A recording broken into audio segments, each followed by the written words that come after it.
Prime Minister-designate Mark Carney and his cabinet. They are set to be sworn in on Friday, is what sources tell us. Today, the new Liberal leader met with some important players on Team Canada. First up, a breakfast meeting with Ontario Premier Doug Ford to discuss the trade war. And then Carney visited a Hamilton steel mill that will be hit by the latest tariffs, where Carney said he's willing to meet with the president under certain circumstances. And I'm ready to sit down with President Trump at the appropriate time under a position where there's respect for Canadian sovereignty. Carney and his team have also been getting briefed and are meeting and having conversations with potential cabinet ministers to get ready for this official transition that's going to happen early on Friday. That's where we're going to go next with the power panel. So, Tim, let's start there. The transition is imminent. It's going to be happening on Friday after the foreign ministers meet and tomorrow, and the finance minister's off to Washington. I mean, what do you expect on day one? Where do you think things go when Carney officially moves into the job? Before we go there, can I just say, the good people of Charlevoix, if you're watching, let Marco Rubio know how we feel about this 51st state option. Certainly the good people of Quebec City didn't have troubles when George W. Bush came there for a G20 years ago, telling them how they felt about him. And we know that Charlevoix hasn't always been the nicest place for people like Donald Trump because he didn't like when Justin Trudeau and he got into a dust-up there. So go Charlevoix, go. You got Canada on your back here. As for the transition, look, I think, Mark Carney is telegraphing where he is going to go and what the electoral strategy, as he views it, for winning is, and that's staying hard on this issue that is dominating everything around around how Donald Trump is treating Canada. I wonder, David, if in the early days, and it may only be a matter of days, because we could have an election called this time next week, what Mark Carney does. It'll be the first few days will be fascinating. Is there a meeting with foreign leaders which showcases what he believes is his electoral proposition, respected and having power around the globe? Does he try to do something like that before going off into the campaign trail? Because where he wins in data, at least right now, is in people believing he has the competency to stand up to Donald Trump. So I would imagine, as he did today, that will continue to be something they'll look to play out and use the days they have as Prime Minister before an election is called to make that their great advantage. The other thing I'll be looking for is, because I understand part of what the Carney team wants to do is create this separation with the Trudeau government, because that's been an effective line of attack for Pierre Poilievre. Will there be new faces in that cabinet that aren't members of caucus? Will this so-called war cabinet be sworn in, or will people be putting up their hands and announcing they're running and not necessarily end up in caucus? So that will be something to watch on Friday and over the weekend. Yeah, Louis Blouin and I were talking the other day that Jean Charest was apparently asked to come in and said no. Michelle's old boss, Christy Clark, as someone has mentioned. Michelle, if you got any intel on that, feel free to spill the beans here on the show as someone who might be getting sworn in. But it sounds like a smaller, leaner cabinet, Jordan, and I'm serious, Michelle, if you do want to say anything, that we're going to see on Friday with the real urgent focus of getting through this crisis with Donald Trump and trade. This is the cabinet that Trudeau should have put together in December, really. And that's exactly what Carney's going to do. He's here for a good time, not a long time he's a trooper in this role. And so he needs to indicate the maximum change from the Liberal government of Trudeau as he possibly can. And I think maybe just to build a bit on what Tim is saying, I think today what they were doing was generally very good. The visuals of having him out there on the factory floor in Hamilton, meeting with people who are affected. He's saying a lot of the right things. He was out talking about how any income that Canada brings in from tariffs should be going directly to workers. That's something that Singh and the NDP have been calling for. I think the only rub there is that, of course, he is about to become Prime Minister. And so there's now an issue where we are potentially waiting 6 weeks, maybe 2 months until the conclusion of an election. But people are going to need help immediately. And what the government has done so far has been extremely minimal. They've just talked about expanding some flexibility flexibility around existing EI work sharing programs. It's not enough. We already know that there are layoffs happening. So I think you're going to see an increase in pressure on him to bring in some measures right now while he is Prime Minister before we go to an election to help people who are impacted. I don't see a world where the legislature comes back, though. I don't necessarily see that world either, but I think, certainly there's been across the board indication that people will be willing to work with him to bring that help to people if they need it right now, which they do. Okay. Cheryl, what's your expectation? I mean, we keep hearing a smaller, leaner cabinet, maybe with people who aren't elected, but presumably would run in the next election, right? Or that would have to be a condition there. Most of the key players staying where they are or adjusting slightly, but what are you hearing? What are your thoughts? Yeah, well, we are in a trade war, so you cannot have like a whole scale, clear the bench and everybody, I think that's the wrong metaphor, but you know what I mean? You can't just wipe the slate clean and say, okay, this is my team, this is who I want to go with. But also, let's not forget, Mark Carney had the most amount of caucus endorsements. Majority of caucus signed up to be on his team, and so they see something in him. They want to be noticed by him. Mm-hmm. Maybe they're looking for something to gain from him, if he ended up coming into the position that he's coming into. So that, I think, is going to be very interesting. Who among that group is going to be left disappointed? And if they are left disappointed in terms of not getting into that front bench, are they going to be more willing to speak up? Or are they just going to sit back and take one for the team because there is so much Liberal momentum right now? And you don't want to, are you going to be the one who's going to, be talking down the team when they have a shot at potentially remaining in government? So I think that might be really interesting because there's been some moves already where I think Mark Carney has disappointed some people on the Liberal team with regards to people maybe they wanted to see more of a separation from Team Trudeau, and that hasn't necessarily been the case. Bringing Marco Mendicino on as your interim transition chief of staff, that hasn't made everybody happy, those types of things. Certainly Muslim staffers in the government are quite upset by that move. Exactly. Yeah. So at what point do they say, okay, enough is enough? Or do they have to say, okay, but we actually have a shot at winning? So where is that balance going to be? Well, yeah, I mean, look, they were looking at extinction before Christmas, and now, it's opposition and maybe, a shot at government, who knows?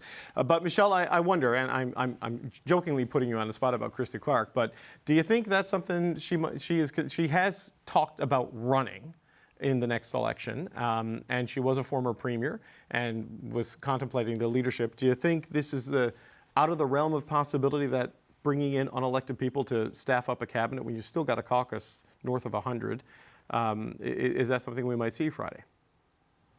Well, it's such a unique time, and I know we've said that 1,000 times, but I've run transitions before, and to do so in less than a week is madness to me, and there's so many decisions to be made. And on top of that, it's on the heels of what we're likely going to go into an election, everyone thinks, within the next 2 weeks. And so, Mr. Carney's got to have a really good balance here of, not to mention we're in a trade war with the United States, something that, an economic kind of uncertainty that we haven't seen in decades. So he's got to really balance putting his own mark on, no pun intended, his own mark on on what the government is. At the same time, keeping that kind of continuity so that relationships aren't lost at such a key time when we have to have those discussions with administration officials down south. And as well, put together a campaign team, recruiting candidates to be able to fight an election within a few weeks. And so I suspect that they are working very hard on trying to put that balance together. And, it remains to be seen when they come out and how they do with striking that balance. Michelle, someone who's a national campaign director in the past, these things like to be plotted. They like to be scripted. I don't know how you plot and script with Donald Trump. The dates I keep hearing is April 28th at the earliest or May 5th for voting day, because there's issues around the Easter weekend and advance polls and how quickly they can be ready to go. How do you even run a campaign with this chaos and volatility coming at you from the White House every day? Well, you have to rely on really great people, and everyone putting in as much their best efforts to focus in on what they are doing, and to not get caught up in the whirlwind of activity that is the kind of chaos agent of Donald Trump. Some people have to just be focused on putting the campaign logistics together. Some people just have to be focused on, the tour schedule, where they are going, and all of that. And above all, the campaign team has to be flexible because things are going to happen over the next, 60 days that no one is going to anticipate. Right. And they're just going to have to kind of react and hope that they're reacting in a as thoughtful of a manner as it can be on very quick decisions that are being made. Okay, we got about 5 minutes left. I just want to kind of get your thoughts on this. The polls are all moving, up and down. And Tim, it's tough to know exactly where things are, but I think we're probably in a margin of error race, I think, broadly speaking, between the Liberals and the Conservatives, or maybe a little bit outside of that, at least in vote share. Yep. Where do you think the ballot question is moving to right now in terms of, it was about affordability, it was about change, it was about this, it was about that, it's about Trump. Like, where do you think we're going on what's going to drive voters in the end? 12 hours before you go to the polls, what's on Truth Social? It might be at this day and age. I mean, look, I think it most certainly is right now about how do we get through this? It's a bit COVIDian, right? And this is mostly Trump, but there's still a lot of people who are feeling it economically, and they're going to feel it more acutely if Donald Trump is there. And I think that is where this is going. I mean, it's fascinating to me, David. You hear conversations about tariffs in the weirdest places that you would never expect to hear political conversations. The other day in a dressing room in a U9 hockey tournament, you hear parents talking about, this is getting worse and what are we going to do? It's permeating everything. So it's hard. I said this last week, but it's hard not to imagine if this pace of Trump being Trump continues, that it isn't about this for Canadians. How do we find our way through this? It may not be who's best to lead us. It may be how do we find our way through this? And part of that exercise will be up to Pierre Poilievre, Mark Carney, Mr. Singh, Mr. Blanchette to a certain degree to make those arguments. But it's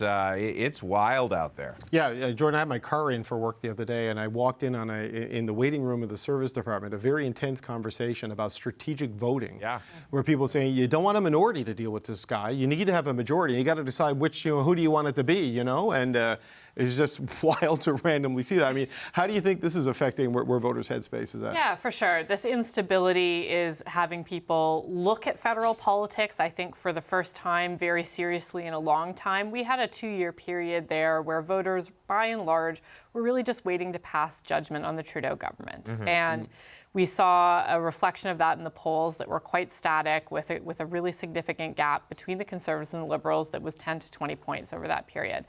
All of that has now been upended. People are tuning in, they're paying attention, they're thinking about what the impacts of these tariffs might be on their lives, on their communities, on their jobs. And so they're looking at the options in front of them. And I think that, we definitely are seeing a lot of Liberal momentum right now. People are checking out Mark Carney. There's not a sense that people's opinions about him are baked in yet. So that's both an opportunity and a risk for the Liberals, and definitely an opportunity for the New Democrats and the Conservatives to make their own case about how they would handle Trump in this time. Yeah, the Liberals have this weird cocktail of excitement and anxiety going on. Like, this is great, but is it solid, right? They don't know, Sherelle, right? Like, where this is going to go. I mean, how do you see this playing out in the coming weeks? Yeah, did they peak too early? Is that the question? Is they going to see all these gains that they've been so excited about? Are they going to fall away as people get to know who Mark Carney is? Yes, they might have seen his Daily Show interview. They might have seen him on the debate stage. They might have maybe they tuned in and watched, his leadership speech. But they, by and large, they don't really know him as well as, obviously somebody like Justin Trudeau, who they know very, very well. And Mark Carney is not exactly giving people a really great opportunity to get to know him either. When you're walking past and turning away from local media, when you're going to communities, like he did today, that's not a great start. You want to be taking as much time as possible to say, hey, I'm here, I'm speaking to you, this is who I am, and because there's not a lot of runway here. So they're worried about, are people going to sign on? Are people going to tune in beyond, is this person best against Trump? Is this person best for the economy? Those are the types of opportunities they should be taking advantage of. Right. So, Michelle, last word to you on this. So, as you look at the numbers and where they've moved around a bit, how solid do you think things are right now? How would you view this if you were getting ready to go to Rideau Hall and ask for a dissolution of Parliament and get ready to go? What would you be looking at in the data that's out there right now? What I would say is I think the pool of voters who would consider the Liberals is obviously infinitely larger. I think that right now the numbers are all soft, but I think that more Canadians are tuned into this than ever before. I would expect that there might even be a really, exceptionally high turnout in this election in terms of voting. I also do see it really polarizing between just the decision. Is Mark Carney the person who you want to be prime minister to deal with Donald Trump and reshape the economy, or is Pierre Poilievre? I think it might be a very, very sharp ballot question and not a lot of room for other players. I just do want to also say, though, Mark Carney is in a position where there can only be one prime minister. And so I would suspect that come the time when he is sworn in, if that's Friday, it will change a lot more and not walking away from media necessarily like he might have earlier today. Given where we are in this circumstance, you can only have one person speaking as Prime Minister of the country. And I think that deference for the next few days makes absolute sense. And I think that hopefully people will just hold their judgment on that part. Yeah, right now it's Doug Ford, right? I'm just joking. That's a joke. That's a joke. But he's become a main character in this whole drama. It's remarkable to actually see it. All right, we're gonna leave it there. I want to thank you all. Michelle Cadario, Tim Powers, Jordan Leichtnitz, and Sherelle Evelyn.